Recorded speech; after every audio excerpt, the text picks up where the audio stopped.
I don't know. These last couple of weeks here have really been disheartening. Between this Joker in Chicago that was attacking a woman and her son having to kill him, and the BET Awards and the striking down of affirmative action, and so forth. I mean, it's been quite a couple of weeks, right? Now, I personally find it very telling that the BET Awards was displayed right around the same time that affirmative action decision came down. Do you guys see the symbolic correlation between the two? You know, why is black excellence in education not put on the forefront as opposed to this debauchery and foolishness?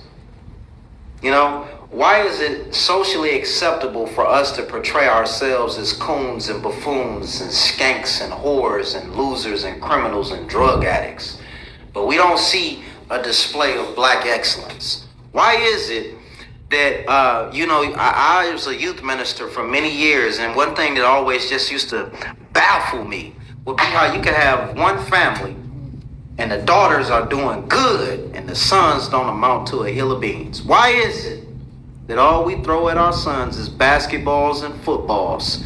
Why is it that it's more socially acceptable for that man to pummel that woman in that restaurant than it would have been for one of those brothers to stand up and say something in her defense? Why is it? Why is it? I'm gonna have to take a ride. First there was the concerted effort a couple of months ago to display black children as dysfunctional.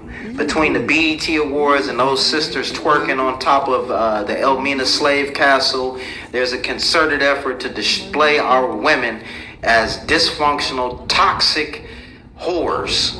And then you see this stuff with this brother here who, rest in peace, my man, but, the reality is that, that brother was a product of his environment.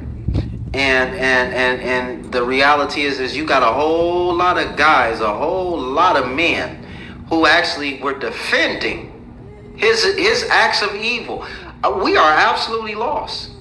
And the places that we would look to for help, for hope, they're preaching sermons about getting Bentleys and mansions and get rid of Bozo because Boaz is on his way, or on the down low singing in the choir, or pilfering money, talking about absurd ideas about spaceships coming to destroy America, or ridiculous conspiracies about being Native Americans or Moors. We are lost.